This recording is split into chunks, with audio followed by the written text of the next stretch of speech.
Yo, what's going on, y'all? It's Cone back here again today with another video, and this first week of the NBA season has been incredible. Game winners, overtime, close battles back and forth between some of the league's best teams, young stars showing out, MVP level players seemingly getting even better, and everything in between. Really been a phenomenal week for hoops. Super glad to have the season back.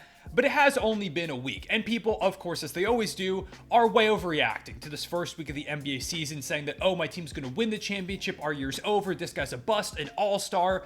It's been kind of crazy, but I thought it would be fun to go ahead and ask y'all on Twitter for some of your overreactions for me to react to in this video.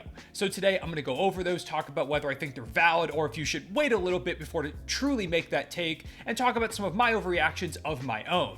Leave a like and subscribe if you enjoy, hit the notification bell so you don't miss out on future videos, and drop me some of your overreactions or just general takeaways down below in the comments. Let's get into it. First one comes from Catherine, who says, it's possible that the Nuggets will never lose again. And to be honest, the more that I watch this Nuggets team, you might be right. I mean, they're not going to go 82-0, but this team isn't going to lose much this season. They somehow look even better than they did last year when they won the championship, and it felt like they lost depth. It felt like they should have probably taken a small step back. But no, they feel at the same level, maybe even better than they were last year. A lot of that has to do with Nikola Jokic, who's been just unbelievable through his first 3 games, dominating anybody who's in front of him. If it's Chet, who's an incredible defensive rookie, doesn't matter. If it's Anthony Davis, a lot of people's pick to win Depoy, doesn't matter. Jaren Jackson Jr., the Depoy is out there from last year trying to guard him, doesn't matter. Jokic is cooking literally anybody that the league puts in front of him, which has been the case over the past few years. He's a near 3-time MVP for a reason. Might get his 3rd one this season. He's a monster. There's really nothing you can do against him, but also alongside him, Aaron Gordon seems like he could be an all-defensive type player this season. KCP has been playing at that level too. Jamal Murray's been great. Michael Porter Jr. didn't even shoot well for their first 2 wins. And then, of course, against my Thunder, just shot the net off the rim. He was unbelievable. Peyton Watson's looked good out there with his length. Reggie Jackson's even looking good this season.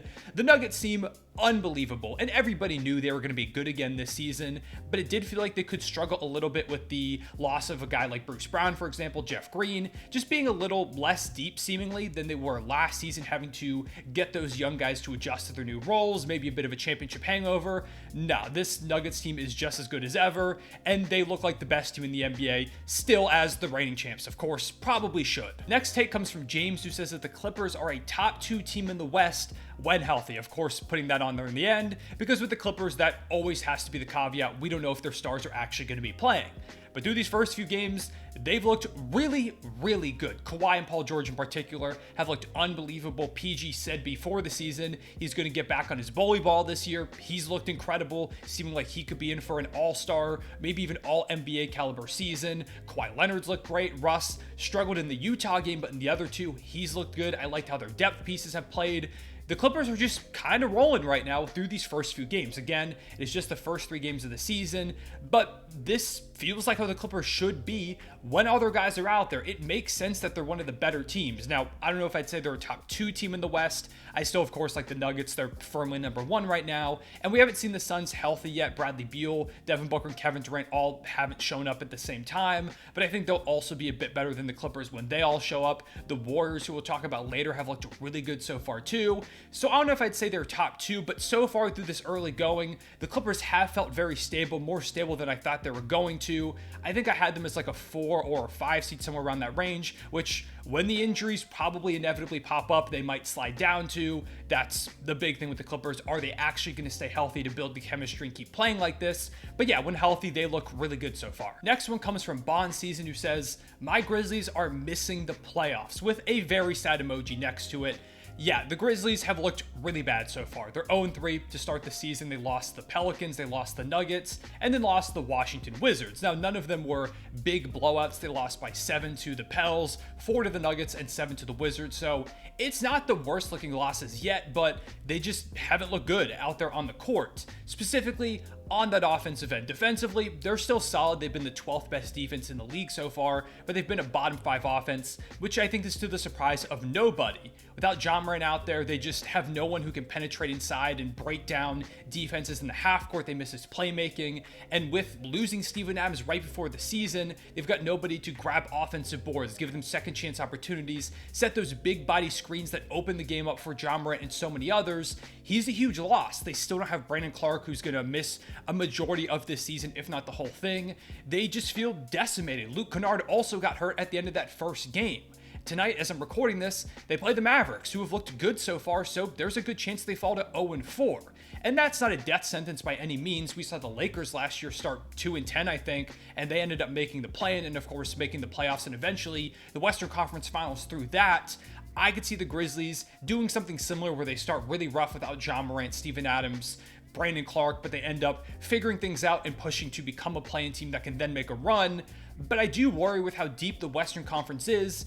If you fall behind even a little bit in this beginning stretch, I just don't know if even when Ja comes back, they'll be able to catch up with a lot of great teams in the West. They do have a somewhat easier schedule, like the easier portion of their schedule is at the beginning of this year while they're missing Ja. But even when he comes back, I think this team has serious issues that go back to those front court depth problems now with those injuries. They're going to have to make a trade of some kind if you ask me to really build this thing back up. But yeah, going into game 4 of the season, things don't look good for Memphis. Next one comes from Chase, who says that Detroit Pistons basketball is back. I will say through these first 3 games, the Pistons have looked fun. Cade Cunningham in particular has been really good. He's showing a lot of confidence in that mid-range jumper. He's knocking down the 3 ball somewhat consistently. I like how he's in control of the game. It just feels like he's ready to take that next step. Meanwhile, Jalen Duren, I've been telling y'all this entire summer, this was the Jalen Duren breakout season, or that you should buy a lot of stock in him. And he's proving me incredibly right to begin this year. He's been a monster out there getting double-doubles, blocking shots, being a huge force down low for the Pistons. He is one of the next great bigs in this league. I firmly believe that. He's showing that all to begin the season. Asar Thompson looks like a future all-defensive, maybe even this year, contending for all-defensive team, maybe even future Depoy type player. He's been electric. He's not scoring very well, but they don't really need him to do that. He's just being a good connector as a playmaker, as a defender. He's had multiple games where he's just blocking everything. It feels like he's in the passing lanes. He's an amazing fit. I made a full video talking about why I like this Pistons core before the season, and so far through the early going, they're showcasing a lot of that. If they keep playing like this, if Cade keeps leveling up, if Asar figures out the shooting a little bit, they get Bojan Bogdanovic back, as Isaiah Livers starts playing again, this team could really end up making the playoffs in the Eastern Conference after being a 17-win team last season. Next take comes from Steve, who says that Scotty Barnes is the best player in his draft class. I don't know if I'm quite ready to say that yet, but I will say that through this early going, he definitely looks to be taking that third-year leap like a lot of other guys in this class. We mentioned Cade Cunningham. Evan Mobley just had a 30 bomb. Franz Wagner's looked really good. Alperen Şengün's been the Rockets' best player. And you can add Scotty Barnes to that list of 2021 draft players who seem like they're taking the next step, because so far, he's been the Raptors' best player. He's putting up 21 points per game, 8.7 boards, 6.7 assists, just under a steal per game, 3 blocks, while shooting 57% from the field and 37% from deep. The shots falling for him. He looks more comfortable creating for both himself and others, as you can tell by the points and, of course, the assists. The Raptors see him as one of those great playmaking forward type guys. It seems like he's finally figuring out that role. He's grabbing a bunch of boards. Defensively, it feels like he's way better than ever. He's truly locking up out there.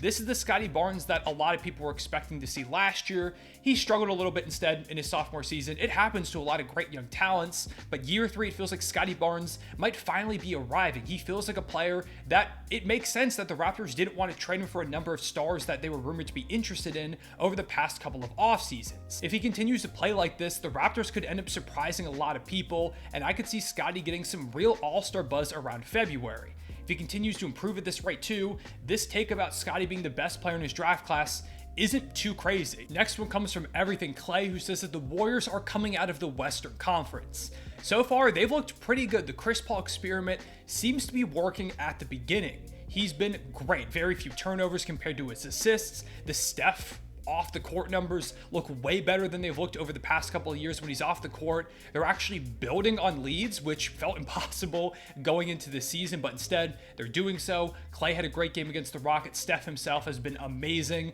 Slow start against Houston in that third game, but by the second half, specifically in the fourth quarter, he was torturing them, including Dillon Brooks, who he was just clowning on one possession in particular. They've looked good. I mean, when the Warriors are healthy, it always feels like they're a threat out there in the Western Conference. They have been for like a decade almost at this point. And it seems like if the Chris Paul acquisition continues to help them the way that he has so far, they still continue to get good play from guys like Moody, Kuminga. This Warriors team could be really good, and yeah, they could end up coming out of the Western Conference, or at the very least, being a threat to maybe do so. Next one comes from Riley, who says that Maxey will be an all-star and Embiid will be first-team all-defense this year under Nick Nurse. Through the first 3 games, the Sixers are another team that has really impressed me. They've played against the Bucks, the Raptors, and the Blazers, so not the best competition overall outside of the Bucks, but they're 2-1, barely lost to the Bucks without James Harden, and Maxey and Embiid have both been incredible. Maxey actually just won Eastern Conference Player of the Week as I'm recording this video, putting up 30.3 points per game, 6.7 rebounds, 6.3 assists, while shooting 50% from the field and 56% from deep in his first 3 contests. A lot of people, me included, thought, hey, this could be an all-star type leap season for Tyrese Maxey, especially with Harden not playing at least at the beginning of the year. And through this early going, he's looked a part of an all-star type of player. If they can continue to get this jump from Maxey, maybe they don't even need James Harden that much and they can instead actually trade him for some complementary pieces around him and Embiid.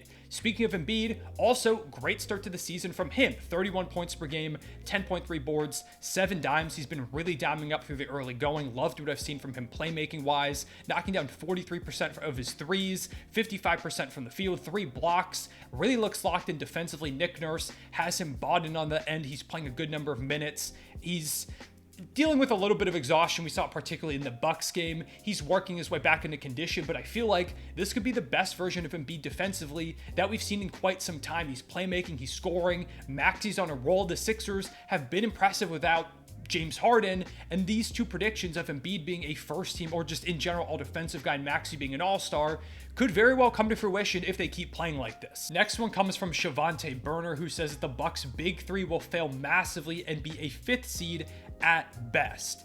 This one I just don't agree with. I will say the Bucks have been pretty inconsistent through their first 2 games. First game, Dame looks amazing, Giannis kind of struggles. Second game, Dame is abysmal, has literally one of the worst games that I've probably ever seen from him since he became this all-star caliber player. Well, Giannis looked pretty good. It's gonna take some time for these guys to figure out how to play alongside each other, and also Chris Middleton hardly played in that first game, and the second game he didn't show up at all. I think once Chris Middleton gets into this fold, normally they'll be able to build some more cohesion. Dame and Giannis, it's going to take some time for 2 30-point per game scorers to figure out how to play alongside each other. They've got a new head coach. They might struggle to begin the season, and that's where they might be somewhat disappointing, but I think by the end of the year, they're going to have this thing figured out. There's just too much talent on this roster for them to not be really good. The depth is, of course, concerning, but I think there's plenty of top-end talent between those 2 stars, in particular with Dame and Giannis, that they're going to figure this thing out before some time, and eventually, before probably even like the midway point of the season, will be widely considered one of the best teams in the East. Finally, we've got one from just an OKC fan who says simply, Chet Rookie of the Year. And if the season ended today, I would agree. I think Chet right now is the front runner for Rookie of the Year. He's had a great first 3 games. 15.3 points per game, 7 rebounds, 1.7 assists, 2.3 blocks, while shooting a scorching 57.1% from the field and 54.5% from deep. He's been our second best player out there behind Shai Gilgeous-Alexander. He's been holding his own defensively, blocking shots, finishing around the rim with incredible touch, as you can tell from the 55% shooting from deep. He's knocking down threes. Chet's been everything we've been looking for and more at that big man position. He is huge for this team and is going to continue to be so. And so far, he's only played 27.3 minutes per game. I think as the season goes on, he's going to play more and more minutes as he gets more adjusted to how the NBA works, the physicality. His stats are going to go up. His impact is going to continue to get better over the course of the year. I think Chet's got a real shot to win Rookie of the Year, although I could very well see Victor Wembanyama continuing to ramp up his game and taking it away from Chet over the course of the season. With all that being said, those are your overreactions from this first week of hoops. Comment down below your thoughts on these overreactions and my opinions on the takes. Also comment down below some of your own, some of your just general takeaways. I'd love to hear what y'all have to say. Love talking hoops with y'all down below in the comments. Also, like I said earlier, leave a like and subscribe if you enjoyed. Helps the channel out a ton. I appreciate y'all watching. Thank you for all the support in the beginning of the season. It's been amazing. I'll see y'all later. Real one, stay back.